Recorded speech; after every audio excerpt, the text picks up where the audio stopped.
अस्सलामुअलैकुम वरहमतुल्लाह। दोस्तों अजीज साथियों, जैसा कि आप जानते हैं कि केरला से एक मुस्लिम नौजवान माशाल्लाह पैदल हज करने के लिए निकल चुके हैं। दोस्तों अजीज़ों, आज के इस वीडियो में उनके मुतालिक थोड़ी सी गुफ्तगू करूंगा और ये बात बतलाने की कोशिश करूंगा कि आखिर उनका इरादा किस तरीके से पैदल हज को जाने का हुआ।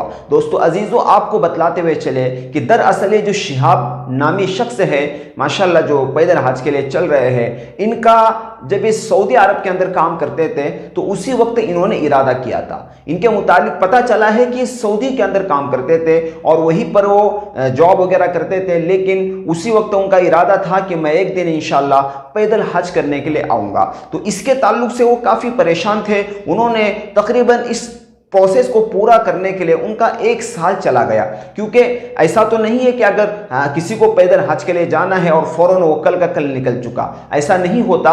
उसके लिए कुछ प्रोसेस होते हैं, उसके लिए कुछ कंडीशन होती है। तो उन्होंने वहाँ से इजाज़त लेने के लिए उनको काफ़ी टाइम लगा, तकरीबन 1 साल का टाइम उनको पूरा का पूरा लगा है सऊदी अरब की हुकूमत से इजाज़त लेने के लिए।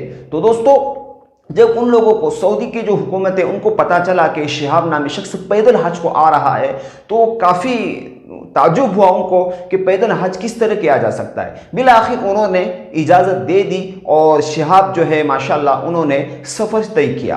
अब दोस्तों ये बात आती है कि शिहाब रोज़ाना कितने किलोमीटर तक सफ़र कर लेते हैं, यानी वो कितनी किलोमीटर पैदल चलते हैं। दोस्तों अजीज़ आपको बतलाते हुए चले कि जो शिहाब जो हमारे भाई हैं ये माशाल्लाह रोज़ाना 25 किलोमीटर की दूरी तय कर लेते हैं और इनका जो क़याम होता है वो किसी होटल वगैरह में नहीं होता।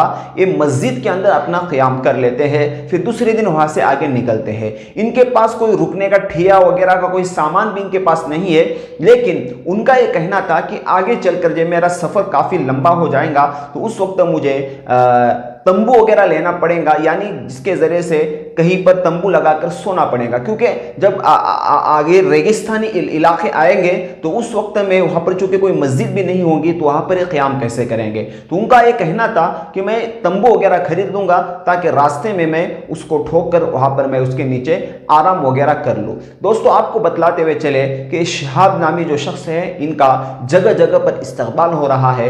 मलियाम के एक सदर है, उन्होंने भी कहा कि इनका हमें इस्तकबाल करना चाहिए क्योंकि अल्लाह के मेहमान हैं और अल्लाह के नबी सल्लल्लाहु अलैहि वसल्लम के शहर जा रहे हैं, इनका हमें पुरजोर इस्तकबाल करना चाहिए, क्योंकि एक ऐसे माहौल में पुरफितन माहौल में हज के लिए निकल चुके हैं, जबकि लोगों का हाल ये है कि नफ्सा नफ्सी का आलम है।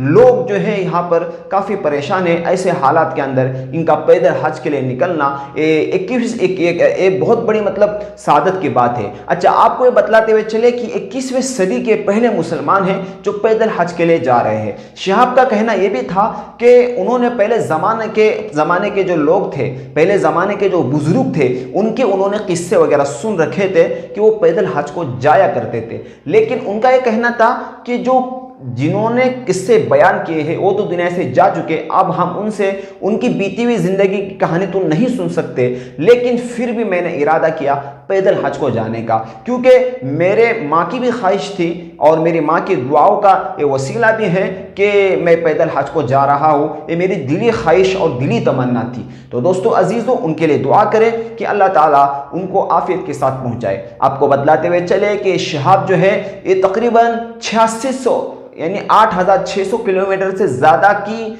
मुसाफत तय करके 2023 के फरवरी तक या हज के मौके पर 2023 में मक्का के अंदर पहुंच जाएंगे। ये भारत, पाकिस्तान, ईरान, इराक और कुवैत और उसके बाद सऊदी अरब तक पहुंच जाएंगे। इन बहुत सारे दोस्तों का ये कहना है कि वो किस तरीके से रास्ता तय करेंगे, क्योंकि रास्ते के अंदर समंदर भी पड़ता है, रास्ते के अंदर रास्ता भी नहीं होगा, समंदर के अंदर से वो कैसे जाएंगे। तो उनको बतलाते हुए चले कि जिस रास्ते से जा रहे हैं, मक्का का सफ़र तय कर रहे हैं, तो इसमें कोई समंदर नहीं पड़ता है, समंदर के आसपास से इसका रास्ता बनता है। आप अगर चाहे तो मैप पर देख सकते हैं कि किस रास्ते से जा रहे हैं। तो समंदर के अलावा के रास्ते से गुजर रहे हैं। इनके लिए दुआ करें कि अल्लाह ताला इनको आफियत के साथ अपने मकाम पर पहुँचाए। तो दोस्तों शिहाब भाई के ताल्लुक से छोटी छोटी बातें मैंने आपको बतलाने की कोशिश करी। इंशाल्लाह उनके ताल्लुक से जो भी हमें अपडेट मिलेगा वो आपको बतलाएंगे। तब तक दुआओं में याद रखें, उनके लिए भी खास तौर पर दुआ करें। फिर एक नई वीडियो में आप लोगों से मुलाकात होगी, तब तक अपना ख्याल रखें। अस्सलामु अलैकुम व रहमतुल्लाह।